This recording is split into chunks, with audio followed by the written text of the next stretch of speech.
கொங்கு நாடு கிராமத்து ஸ்டைலில் ஒரு அவரைக்காய் சாம்பாரும் தக்காளி ரசம் பார்க்க போகிறோம். இது வந்து பார்த்தீங்கன்னா ரொம்ப ரொம்ப ஹெல்த்தியானது கூட. நம்ம கோல்டு ஃபீவர் இருந்துச்சு அப்படின்னா இது சாப்பிட்டிங்கன்னா சரியாயிடும். இப்போது முதல்ல வந்து அவரைக்காய் சாம்பார், அதுக்கு ஒரு அரை கப் துவரம்பருப்பு எடுத்துகிட்டு ஒரு 3 தடவை நல்லா வாஷ் பண்ணிக்கணும். நம்ம வந்து குக்கரில் வச்சு வேக வச்சு எடுத்துடலாம். அப்படி இல்லைன்னா கூட நீங்கள் ஓப்பனில் வேக வைக்கலாம் டைம் இருந்துச்சுன்னா. நல்லா வாஷ் பண்ணதுக்கப்புறம் தண்ணி தேவையான அளவு ஊற்றிட்டு மஞ்சத்தூள் போட்டுட்டு நம்ம மூடி ஒரு 4 விசில் வைக்க போகிறோம். அப்போ தான் அந்த துவரம்பருப்பு நல்லா வெந்துடும். குழந்தைகளுக்கு சாப்பிட்றதுக்கு ரொம்ப பர்ஃபெக்டாக இருக்கும்.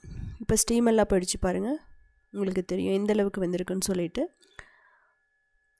பருப்பு தெரியும், ஆனாலும் சாஃப்டாக இருக்கும். இப்போது 1 இன்ச் புளியை நம்ம வந்து நல்லா கொதிக்கிற தண்ணி ஊற்றி 5 நிமிஷம் ஊற வச்சு வச்சிடலாம். அதுக்கப்புறம் அதை வந்து நம்ம பிழிஞ்சு சாறு எடுத்துக்கலாம். இப்போ நம்ம அவரைக்காய் எடுத்துக்கலாம். இந்த அவரைக்காய் வந்து நல்லா வாஷ் பண்ணிவிட்டு நீங்கள் அதனோட எட்ஜஸை மட்டும் ரிமூவ் பண்ணிவிடுங்க. அதில் நார் இருக்குது, அதையே ரிமூவ் பண்ணிக்கலாம். இந்த சாம்பாரில் முக்கியமான விஷயமே என்ன அப்படின்னா, நம்ம இதை வந்து சின்ன சின்னதாக கட் பண்ண மாட்டோம். இது வந்து முழுசாவாக போட போகிறோம். கிராமத்தில் வந்து முழுசாக போட்டு பண்ணுவாங்க, டேஸ்ட் ரொம்ப சூப்பராக இருக்கும். இது மாதிரி எல்லாம் எடுத்துக்கோங்க. இப்போ வெந்தயம் ஒரு டீஸ்பூன் போட்டுட்டு நல்லா ரோஸ்ட் பண்ணிவிட்டு இதை வந்து அரைச்சி வச்சுக்கலாம். அப்படி இல்லைன்னா கூட வெந்தயப்பொடி போட்டுக்கலாம். இப்போது இதுக்கு வந்து கடலைப்பருப்பு, உளுத்தம்பருப்பு, கொத்தமல்லி, ஜீரகம், மிளகு, வரமிளகாய், கொஞ்சம் ஆயில், அதுக்கப்புறம் ஒரு 2 டேபிள் ஸ்பூன் தேங்காய். இதான் வந்து இந்த சாம்பாருக்கு வந்து பார்த்திங்க அப்படின்னா அரைச்சி விட்டு பண்ணுறது சாம்பார் இது. அதனால நம்ம இப்படி போடுறோம். இன்கேஸ் உங்களுக்கு அதுக்கெல்லாம் டைம் இல்லைன்னா சாம்பார் பொடி இருக்கும், அதுலேயே வந்து பார்த்திங்கன்னா கடலைப்பருப்பு, உளுத்தம்பருப்பு, ஜீரகம் எல்லாமே இருக்கும். ஸோ நீங்கள் அதை கூட போட்டுக்கலாம். பட் இந்த மாதிரி வறுத்து அரைச்சி பண்ணுறது வந்து கிராமத்தில் சாதாரணமாக பண்ணுவாங்க.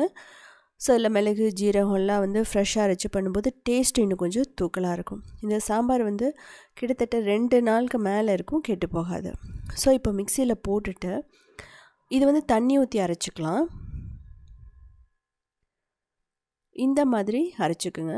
ரொம்ப முக்கியமானது வெந்தயத்தை தனியாக அரைச்சிக்கோங்க. இதெல்லாமே வந்து தனியாக பேஸ்ட் அரைச்சிக்கலாம். இப்போ சாம்பாருக்கு வந்து பார்த்திங்கன்னா ஒரு 2 டேபிள் ஸ்பூன் ஆயில், இல்லைன்னா 3 டேபிள் ஸ்பூன் கடுகு, கடலைப்பருப்பு, உளுத்தம்பருப்பு போட்டுக்கலாம். அதுக்கப்புறம் பெருங்காயம், கறிவேப்பிலை, உங்களுக்கு தேவையானது வரமிளகாய், பச்சை மிளகாய், எந்த ஃப்ளேவர் பிடிக்குமோ அதை வந்து நீங்கள் போட்டுக்கலாம். சின்ன வெங்காயம் ஒரு கையளவு போட்டிங்கன்னா டேஸ்ட்டாக இருக்கும். பூண்டு ரொம்ப நல்லாயிருக்கும். இதெல்லாமே போட்டுட்டு நல்லா நீங்கள் வதக்கணும். ஸோ இந்த வெங்காயம் நல்லா சாஃப்டாக வதங்கணும். இந்த வெங்காயம் இல்லைன்னா பெரிய வெங்காயம் கூட நீங்கள் போட்டுக்கங்க. நான் வந்து உப்பு போட்டுட்டு வெந்தய பொடி போடுறேன், அந்த வறுத்து அரைச்ச வெந்தய பொடி. நீங்கள் வந்து முன்கூட்டியே வறுத்து அரைச்சி ஒரு பாட்டிலில் போட்டு வச்சுட்டிங்கன்னா அப்பப்போ சாம்பாருக்கு போட்டுக்கலாம். இப்போது ஒரு தக்காளி, இல்லை முக்கியமானதே தக்காளி வந்து ரொம்ப அதிகமாக நீங்கள் போட்டுற வேணாம், ஒரே ஒரு தக்காளி மட்டும் போடுங்க. அப்போ தான் அந்த தக்காளி டாமினேட் பண்ணாது அந்த சாம்பாரை. ஸோ நல்லா இதையும் சாஃப்டாக வதக்கணும். நம்ம குக்கர் அப்படிங்கும்போது ரொம்ப வதக்கணும்னு அவசியம் இல்லை, இதில் வந்து கண்டிப்பாக வதக்கணும் தக்காளியை. இப்போது நான் வந்து அவரைக்காய் போட்டிருக்கேன். ஒரு 2 நிமிஷம் நீங்கள் வதக்குங்க. அந்த ஆயில் அந்த மசாலாவோட சேர்ந்து அவரைக்காய் நல்லா வதங்கணும். அப்போ தான் டேஸ்ட் இருக்கும், இல்லைன்னா ஒரு மாதிரி பச்சை வாசனையாக இருக்கும். மஞ்சள் தூள், மிளகாய் தூள், கொத்தமல்லி தூள், அவ்வளோதான். எல்லாமே வறுத்தரைச்சி போடுறதுனால நம்ம ரொம்ப மசாலாலாம் போட வேணாம்.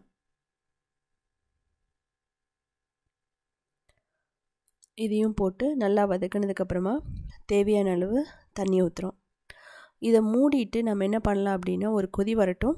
இதை மூடி வச்சிட்டிங்க அப்படின்னா ஒரு 5 நிமிஷத்தில் நல்லா வெந்துடும் அந்த அவரைக்காய்.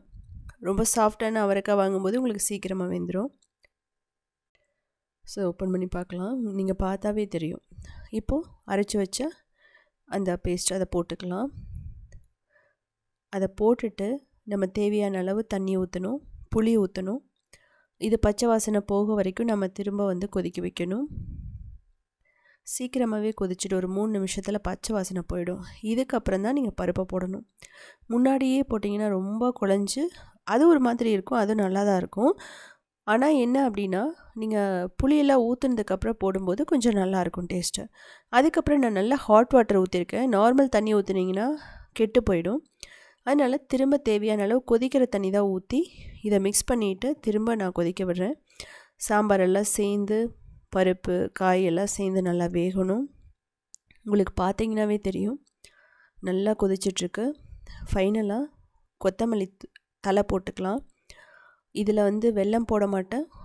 கொங்குநாடு கிராமத்தில் ஒரு சில டைமில் தேவைப்பட்டால் நீங்கள் வெல்லம் போட்டுக்கலாம். புளி அதிகமாக ஊற்றுனீங்கன்னா வெல்லம் போட்டுக்குங்க. பர்ஃபெக்டாக ரெடி ஆகிடுச்சு. இதுக்கப்புறம் தக்காளி ரசம். இதுக்கு புளி கொஞ்சம் போட்டுக்கலாம். ஒரு 2 தக்காளியை நம்ம எடுத்து போட்டுக்கலாம். எட்ஜஸை கட் பண்ணிவிட்டு அதுக்கப்புறம் நம்ம சின்ன சின்னதாக கட் பண்ணி ஒரு பாத்திரத்தில் போட்டுக்கலாம். அந்த க்ரீன் பார்ட் ரொம்ப ஹார்டாக இருக்கிற மாதிரி இருக்கும் குழந்தைங்க சாப்பிடும்போது. அதனால தான் அதை நான் ரிமூவ் பண்ணிட்டேன். இப்போது நல்லா கொதிக்கிற தண்ணி ஊற்றுங்க. ஒரு 5 நிமிஷம் விட்டுட்டிங்க அப்படின்னா நல்லா சாஃப்ட் ஆகிடும் 5-10 நிமிஷத்தில். உங்களுக்கு அதுக்கப்புறம் பிழிஞ்சிங்கன்னா சாறு நல்லா வரும். கிராமத்தில் ட்ரெடிஷ்னலாக இப்படி தான் பண்ணுவாங்க. கிராமத்தில் கிடைக்கிற தக்காளி சாஃப்டாக இருக்கும். அப்படிங்கும்போது உங்களுக்கு ஈஸியாக பிழிஞ்சிடலாம். நீங்கள் பச்சை தண்ணி ஊற்றி பிழிஞ்சிடலாம். ஆனால் ஒரு சில டைமில் தக்காளி ரொம்ப ஹார்டாக இருக்கும்போது அந்த சாறு வராது. அதனால் இப்படி பண்ணுறோம்.